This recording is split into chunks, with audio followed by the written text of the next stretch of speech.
집합건물 해결사멘토 전현진입니다. 여러분들 반갑습니다. 자, 오늘은 여러분들과 같이 그 집합건물에서 여러분들이 꼭 알아야 될 부분입니다. 이 부분은 그러니까 건물 부분하고 이게 여러분들 토지 부분 있죠. 이 부분에 대해서 여러분들 좀 말씀을 좀 드리고, 이 부분이 왜 중요한지는 집합건물 소유 및 관리에 관한 법률이 있지 않습니까? 거기에 그 상세히 나와 있기 때문에 여러분들 이 부분은 여러분들이 그 지식적인 차원에서는 꼭 하시길 바랍니다.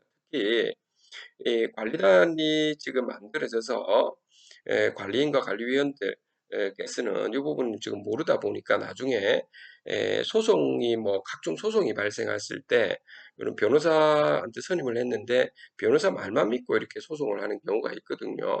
각종 소송 그렇게 해서 그 변호사분들이 잘 하시는 분들이 있는 반면에 또 그냥 선임만 받고 각종 소송만 하도록 해서 오히려 패소를 해서 낭패를 보는 경우도 많았기 때문에 여러분들이 기본적인 이 부분은 반드시 알고 있어야 여러분들 될 겁니다. 그래서 꼭 여러분들이 요즘은 좀 알고 들어가시길 바라는 차원에서 제가 말씀드리는 거니까. 자, 오늘 그러면 빠른 속도로 좀 하겠습니다. 먼저 집합 건물에서 구분 소유 건물의 의미부터 여러분들 좀 들어가겠습니다.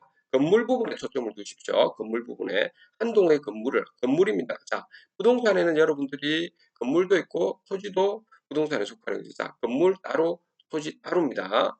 요거 별도로 이렇게 부동산 이렇게 하는 거죠. 그럼 건물 부분입니다. 구분 소유 건물 한 동의 건물을 여러 부분으로 나누어서 각 건물 부분을 독립하여 소유권의 객체를 할 수 있는 것이 집합 건물이다라고 하는 거죠. 그렇죠? 그래서 외형상으로는 수직적 수평적으로 개통화된 한 동의 건물을 집합 건물이라고 이렇게 하는데, 자, 여기부터 중요합니다. 이러한 구분 건물이 되기 위해서는 구조 및 이용상의 독립성을 갖춰야 하고 한 동의 건물 중에서 물리적으로 구획된 건물 부분을 각 소유권의 객체로 하려는 구분 행위가 있어야 된다라고 하는 겁니다. 그럼 만약에 객관적 물리적 요건을 갖추지 못한 건물의 일부는 이를 구분 건물로 등기했다 할지라도 구분 건물이 될 수가 없다라고 이렇게 하는 거죠. 그래서 상가 오피스텔 빌라 같은 경우는 팩트로 딱딱해서 구분 건물이 확실히 지금 이루어져 있는데 판매 시설 같은 경우는 그렇지가 않죠, 여러분들. 그래서 판매 시설은 그 바닥이라도 이렇게 구획이 정해져 있어야 되는 겁니다. 이 점을 좀 명심하시고 하셔야 됩니다. 자, 두 번째, 그 전유 부분과 공용 부분 있죠. 이 부분도. 자, 전유 부분이라고 하는 것은, 자, 한 동의 건물 중에서 타 부분으로서 구조상, 기능상 독립하여 구분 소유자의 전속적 배타적인 사용 수익 및 처분이 가능한 부분을 말합니다. 예를 들어서 여러분들이 505를 지금 소유권을 가지고 있다면 호텔이든 상가든 오피스텔이든 이렇게 가지고 있다면 그 505 부분에 대해서 우리 전유 부분이다 이런 거죠. 그럼 여러분들이 연속적 배타적 사용 수익권 처분할 수 있는 거지 다른 사람이 할 수 있는 것은 아니죠. 권한을 가지고 있는데도 불구하고 다른 사람들 특히 한자 관리업체라든지 관리인이나 뭐 이런 좀 악용하는 사람들이 사용 수익 처분 이렇게 해서는 안 되죠. 물론 여러분들이 위임장을 찍어주면 되는데 이런 것도 여러분들이 하셔야 되는 거지 그렇게 하시면 안 되겠습니다. 이 점을 좀 명심하시길 바랍니다. 그 다음에 공용 부분이라는 것은 전유 부분의 사용 수익을 원활히 하기 위한 보조적 부분으로 한 동의 건물 중에서 전유 부분을 제외한 건물 부분입니다. 그래서 복도라든지 주차라든지 이런 곳들 전부 다 우리는 공용 부분에 대한 건물 부분이다 이렇게 들어가는 겁니다. 그리고 공용 부분만 독립해서 거래의 대상이 되지는 않죠, 여러분들. 전유 부분의 처분에 따르죠. 집합건물법 제13조에 나와져 있습니다. 자, 그 다음에 참고적으로 여러분 부동산 세금에서는 있죠. 여러분들 세금은 부동산 하니까 여러분들 건물 부분 우리가 집합금 건물하고 여러분 토지 대지하고 별도로 우리가 들어가는 겁니다. 별도로 계산되는 겁니다. 반드시 별도로 계산된다라고 하는 사실을 꼭 아셔야 돼요. 건물 부분과 토지 부분 별도다라고 하는 겁니다.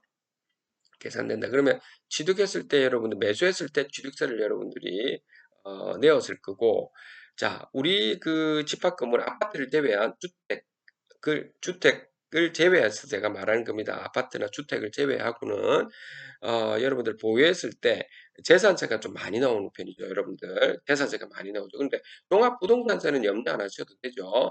여러분들 이거는 80억 이상이 돼야 되기 때문에 종합부동산세는 여러분들 이렇게 상당히 돈이 많은 분들에 대해서 예를 들어 적어도 오피스텔 같은 경우도 1억 한 3억짜리나 이런 것이 한 적어도 100채 이상을 가지고 있으면 그때부터는 종합부동산세는 좀 고려해야 될 부분이 있지만 100채라고 했습니다. 상당히 많죠.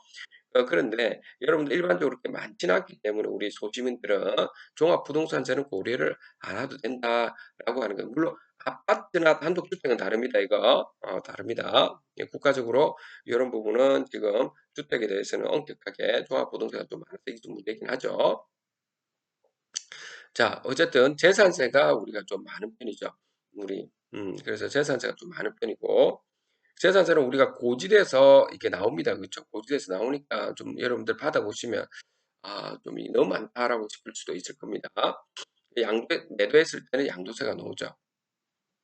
게다가, 아까 요 말하는 부분은 여러분들이 건물 부분하고 토지 부분은 별도라는 사실을 꼭 염두해 주시고, 그 다음에 여러분들 오피스텔이라든지 이런 쪽에서 여러분들 매수한 분들에 대해서는 빌라 이런 쪽에서는 반드시 주택 임대사업자 등록을 좀 하시기 바랍니다.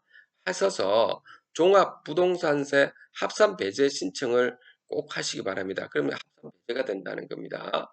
그래서 종부세 합산배제 신청은 10월 5일까지 직접 해야 되는 겁니다. 안 그러면 1가구 2주택이 되죠. 여러분들 오피스텔 같은 경우도 이렇게 거주를 하는 곳이 있죠. 거주 오피스텔 같은 경우는 지금 주택으로 좀 보기 때문에 이런 부분은 여러분들이 직접 여러분들이 조금 더 알아보셔가지고 진행하시기 바랍니다. 이제 토지입니다, 여러분들. 자, 여러분들 토지에서 여러분들이 꼭 이 흐름을 좀 보십시오. 토지 별도 등기란 이런 부분을 제가 말씀드릴 테니까 상세하게 잘 제가 한번 읽어볼 테니까 여러분들 천천히 한번 보십시오. 토지 별도 등기는 집합 건물의 토지 부분에 건물과 별도로 건저당 등 제한 물건이 따로 설정되어 있는 경우를 말하는 겁니다. 건저당이나 이렇게 설정되어 있는 경우. 그래서 건축주, 시행사는 건물을 짓기 전에 땅을 담보로 해서 돈을 빌려 건물을 먼저 짓죠. 그리고 분양을 마치면 토지에 설정된 저당권을 말소하고 세대별로 대진권 등기를 해줍니다. 그래서 여러분들이 등기사항 전부 증명서에 대주권 등기가 되어 있는가를 반드시 확인해야 되는 겁니다. 그래서 여러분 집합 건물에서는 만약에 이렇게 대주권 등기가 되어져 있고 토지 별도 등기되어 있으면 또 문제가 있는 겁니다. 그런데 만약 건축주 시행사가 토지에 관한 채무를 전부 변제하지 못하면 토지에 저당권이 설정된 상태에서 구분 건물이 공경매로 넘어가게 되어서 건물 등기사항 증명서 상에 토지 별도 등기 있음이라고 표시되는 겁니다. 즉 토지에 관해서 근저당 근저당권이나 가압류가 있는 상태에서 건물이 완공되고 대지권의 등기를 할 경우에는 토지 등기사항 증명서를 폐쇄하지 않은 채로 집합건물 등기사항 증명서에 별도 등기가 되어 있다고 기재됩니다. 이런 경우는 여러분들이 절대 매수를 해서는 안 되는 겁니다. 여러분들 이제 이해되시겠죠? 두 번째, 대지사용권 이런 말이 많이 용어가 나옵니다. 대지사용권이라는 것은 여러분들 집합 건물의 구분 소유자가 전유 부분을 소유하기 위해서 건물의 대지에 대해서 가지는 권리를 말하는 것이죠. 그래서 대지권 등기는 한 세대에 관한 집합 건물 등기 용지의 표제부에 집합 건물의 표시와 함께 대지권이 되는 토지의 지번, 지목, 면적을 함께 표시하도록 하고 있어서 해당 집합 건물과 그 대지와의 상호관계를 건물 등기상 증명서만으로도 쉽게 파악 가능하게 되어 있습니다. 그래서 아까 부동산은 건물과 토지 별도라고 했는데 건물 등기사항 증명서에 반드시 대진권 들어가 있으면 집합 건물에 한해서는 그래서 전유 부분에 관한 건물 표시와 함께 구분 소유자가 갖는 대진사용권의 종류와 지분 비율도 표시가 된다라고 하는 겁니다. 자, 그래서 건물 등기상 증명서에 대지 사용권이 등기된 때부터 건물 등기상 증명서가 토지 등기상 증명서의 역할까지 동시에 수행하게 되기 때문에 그 이후부터는 대지에 관한 권리 변동 사항도 원칙적으로 건물 등기상 증명서에만 표시가 되는 겁니다. 이거 반드시 여러분들이 알아두십시오. 아까 첫 번째 부분도 여기 토지 별도로 되어 있는 거는 그거는 여러분들이 매수하면 안 된댔죠. 그거 보셔야 되고 이제 그 건물 등기 사항에 대지권 비율 이렇게 대지권의 표시가 나와 있으면 되는 거죠. 그죠? 그다음 대지 사용권은 건물의 전유 부분과 공용 부분에 종속되어 분리하여 처분할 수 있는 없는 거죠. 자, 그래서 여러분들 건물에는 전유 부분과 공용 부분이 있고 그다음에 또 뭐 있죠? 토지 부분은 또 별도로 우리가 있는 거죠. 우리는 무슨 말인지 아시겠죠? 여러분들이 집합 건물에서는 그렇게 지금 세 가지로 나눠져 있구나 이렇게 지금 여러분들이 하시면 되겠습니다. 그리고 자, 집합 건물의 지금 소유 및 관리에 관한 법률 전유 부분과 대지 사용권의 일체성 이렇게 20조를 한번 읽어 보겠습니다. 부분 소유자의 대지 사용권은 그가 가지는 전유 부분의 처분에 따른다라고 하는 거예요. 그래서 여러분들 505호를 처분하면 대지권도 같이 처분된다 한꺼번에 이렇게 별도로 이렇게 되지는 않습니다. 구분 소유자는 그가 가지는 전유 부분과 분리하여 대중권을 처분할 수 없다는 규약으로 달리 정하는 경우 그러지 않아서 그런데 규약으로 달리 정한다. 이거는 거의 없다고 보시면 됩니다. 왜냐하면 그 다른 호실에 있는 소유자에게 침해를 준다면 4분의 3 이상하고는 관련은 없이 있죠. 규약으로 설정할 수 없습니다.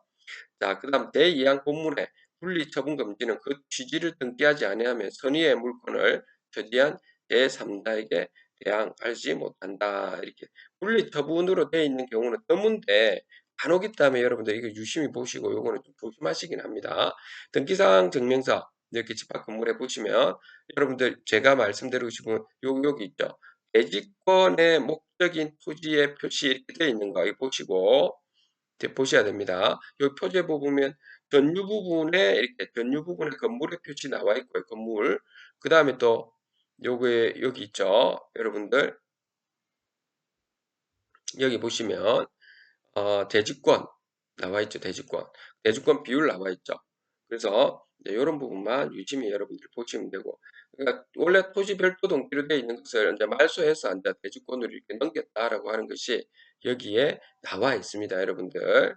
등기상 정보증명서 이런 걸 좀 유심히 보셔야 됩니다.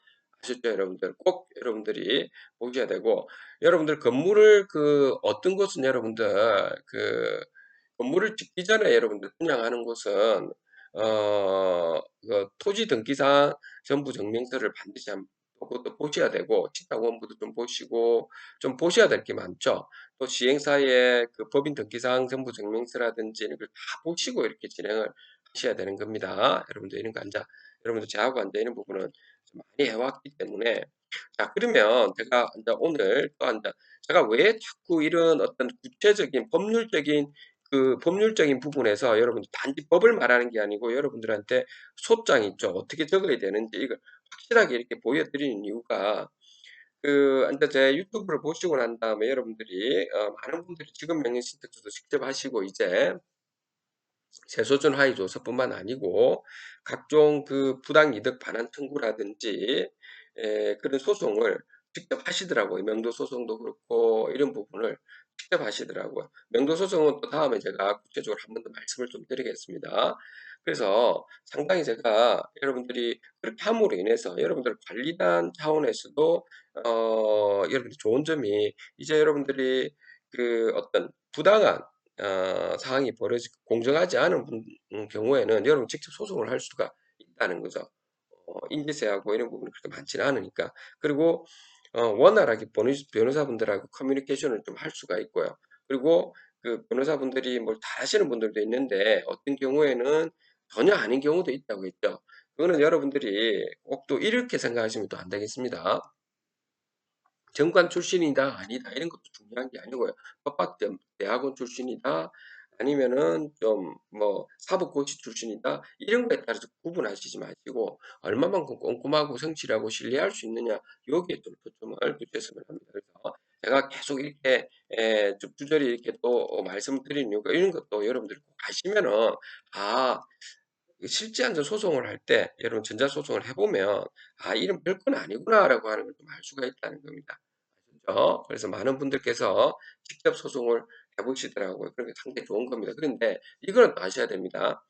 관리단의 공적인 업무 같은 경우는 여러분들 되도록 변호사라든지 최소 법무사나 이런 쪽을 맡겨야 되는 겁니다. 개인적인 부분에 대해서는 소송을 하시고요. 그리고 공적인 부분까지도 본인이 해주시는 좀 마시고요. 이런 부분을. 왜냐하면 자칫 잘못하면 여러분들이 또 원성을 들을 수가 있기 때문에 그렇게 하셔도 안 되고요. 하셨으면. 근데 알고는 있어야 된다는 겁니다. 법률적인 그런 사항, 또 실무적인 사항. 이게 실무를 제가 말을 드리는 거잖아요. 단지 법률에 있는 그 문구를 말하는 게 아니고 들어가 있습니다. 자, 소장입니다. 요 소유권 이전 등기 청구라고 하는 부분은 뭐냐면 여러분들이 공금으로 여러분들이 이렇게 낙찰을 받았을 때 대주권까지도 같이 들어와야 된대죠. 대주권까지도. 그런데 대주권을 갖다가 안 주려고 하는 경우가 또 있습니다. 어떤 사람들은. 이런 경우에 여러분들 어떻게 좀 소송을 해서 대주권까지 달라 이런 부분입니다. 자, 그 피고는 원고에게 뭐 땡땡 1 2 3 4 5 6분의 121.25 지분에 관해서 자, 임의 경매로 또는 공매로 한 매각을 원인으로 한 소유권 이전 등기, 대지권에 대해서 말하는 겁니다. 이행하라. 소송 비용은 피고가 부담한다라는 판결. 한번 보실까요? 청구 원인, 당사자의 지위. 원고는 경기도 용인시대 대지권이죠. 1, 2, 3, 4, 5, 6m 제곱 이 사건 대지라 합니다. 지상 오피스텔 305, 306호 이 사건 건물이라 합니다. 를 땡땡지방법원에서 2008경 매토 사건에서 낙찰받아서 2000 몇 년 매월 며칠자로 매각 대금을 완납하고 소유권을 취득한 사람입니다. 갑제 1호증, 건물 등기상 증명서, 갑제 2호증, 매각 대금 완납 증명원. 이거는 이 사건 대지를 소유하면서 대지, 토지 부분입니다. 대지 소유하면서 지상에 땡땡 오피스텔이라는 집합 건물을 신축하여 분양한 자입니다. 자, 갑 제3호증 토지 등기상 증명서 이렇게 들어갔죠. 시행사라는 겁니다. 2번 대지 사용권의 취득 및 대지권의 등기 이행 청구. 이 사건 건물에 관해서 소유권 보존 등기는 2000 몇 년 매월 며칠에 종료되었는데 자, 소유권 보존 그 원시 취득했을 때라는 거죠. 건물, 그 토지만 있을 때 건물이 처음 지어질 때 소유권 보존 등기가 들어가는 거죠. 종료되었는데 이때 했는데 이 말인 거죠.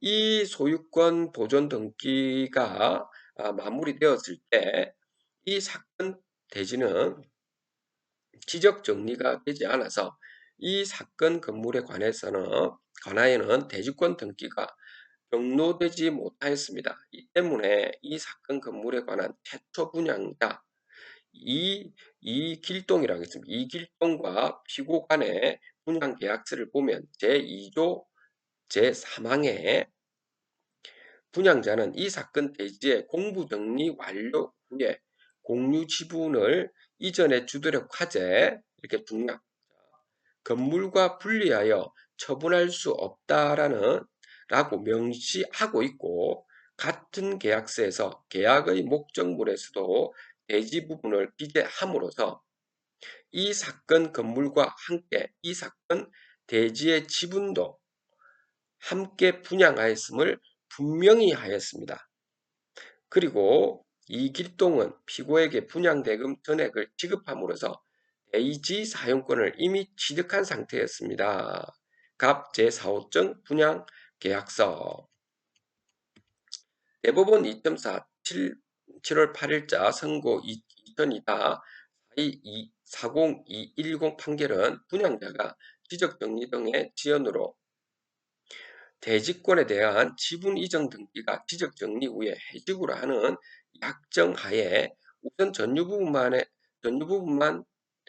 부분에 관하여 소유권 보존 등기를 한 후에 수분양자에게 소유권 이전 등기를 마쳤는데 그 후에 대지에 대한 소유권 이전 등기가 되지 아니한 상태에서 전유 부분에 관한 경매 절차가 이행되어서 제3자가 전유 부분을 경락받은 경우에 그 경락인은 본권으로서 집합 건물의 소유 및 관리에 관한 법률 제2조 제6호 소정의 대지 사용권을 취득한다라는 입장을 취하고 있습니다.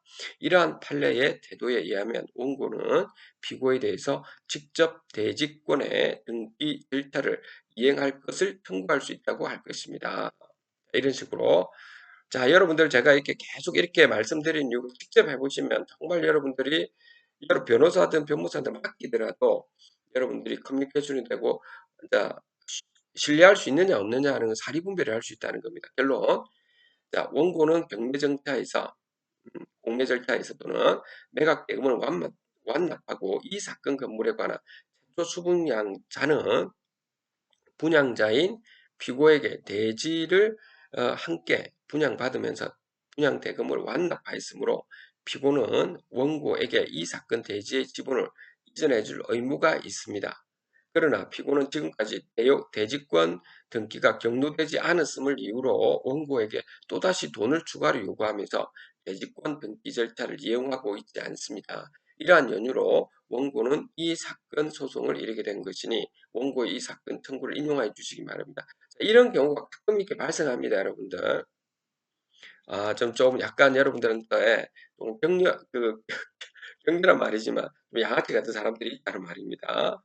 조금 이해를 좀 해주십시오. 이렇게 말씀드리면 여러분들 쉽게 여러분들 탁탁 귀에 탁탁 들어오시니까요. 입증 방법은 갑 제1호 건물등기사항 증명서 매각대금 1112 이렇게 들어가야 되는 거고요. 분양계약 첨부 서류 토지대장하고 속가 산출래 이렇게 하시면 된다는 겁니다. 이번에는 여러분들이 그 관리단 집회 끝나고 나서 관리업체에게 이제 나중에 판결문을 다 받고 나면 부당이득 그 청구를 할 수 있는 경우도 있고요. 어떤 경우에는 요거는 여러분 토지입니다. 토지를 여러분들이 그 매수를 했는데 토지를 매수했는데 법정 비상권이라서 건물에 대해서 있죠.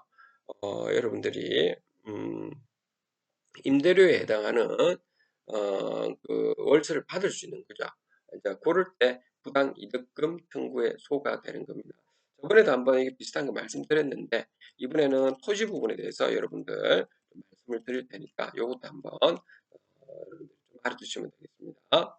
자, 부당 이득 청구의 소입니다. 자, 청구 취지. 피고는 원고에게 있던 몇 년 매월 며칠부터 별지 목록 제1항 기재 토지의 인도 완료일까지 월 100만 원의 비율에 관한 건물을 지급하라. 소송 비용은 피고가 부담한다. 제1항은 가집행할 수 있다라는 재판을 구합니다. 청구 원인. 자, 소장은 다 이렇게 되어 있습니다. 당사자의 지위 1번. 원고는 별지 목록 제1항 기재 토지 이하 이 사건 토지를 합니다. 중에서 300분의 60 지분을 한국자산관리공사가 주관한 공매 절차에서 낙찰받아서 2000몇 년 매월 며칠에 그 대금을 전액 납부하여 위 토지 지분에 관한 소유권을 취득한 자이고 피고는 이 사건 토지의 지상에 있는 별지 목록 제2항 기재 건물 101호 이 사건 건물 부분이랍니다. 이것의 소유자입니다. 갑 제1호증 부동산 등기상 증명서 그 다음 갑 제2호증 부동산 등기상 증명서 건물 피고의 대지 사용권 미치다.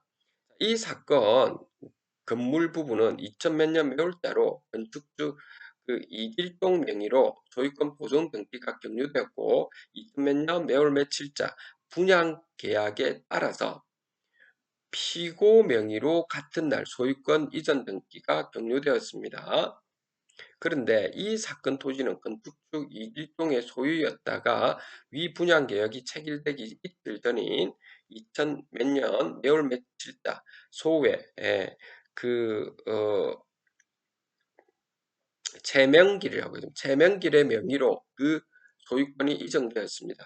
그리고 그 뒤 같은 토지에 관하여 땡땡 세무서에 압류가 있었고 결국 공매 절차로 지금 들어갔습니다. 이러한 그 사실관계가 이러하다면 피고는 이 사건 건물에 관해 분양 계약을 체결할 당시에 이미 이 사건 토지가 건축주 소유가 아닌 제3자의 소유였으므로 피고는 대지를 사용한 권리를 전혀 확보하지 못했다고 할 것입니다. 이거 아까 충돌되는 거죠. 그래서 여러분들이 반드시 토지 별도 등기가 되어 있는지 안 됐는지 꼭 보시라는 겁니다. 토지 별도 등기되어 있으면 그거 절대 하시면 안 되고요. 대지권 지분으로 반드시 들어가 있어야 된다는 겁니다. 건물등기상 세무서명서에. 이런 부분이 발생해서 토지를 그 공경매로 이렇게 매수한 분들이 또다시 있죠. 건물 부분에 대해서 여러분들에게 그 치료를 갖다가 요구한다는 겁니다. 이런 부분 때문에 여러분들 조심하셔야 됩니다. 이렇게 많이 발생하고 있습니다. 자, 피고의 의무. 자, 치료 장당의 부당 이득 반환 의무입니다.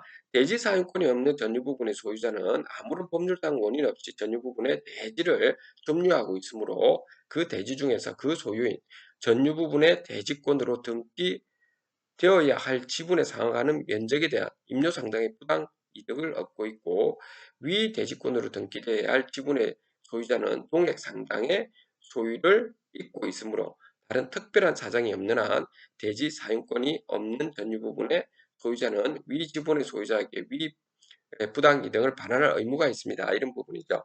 그래서 여러분 사실관계 앞에하고는 좀 약간 다른 충돌이 일어나는 부분이 있죠. 그래서 사실관계와 그 시점을 잘 보면 되는 겁니다. 이 부분은.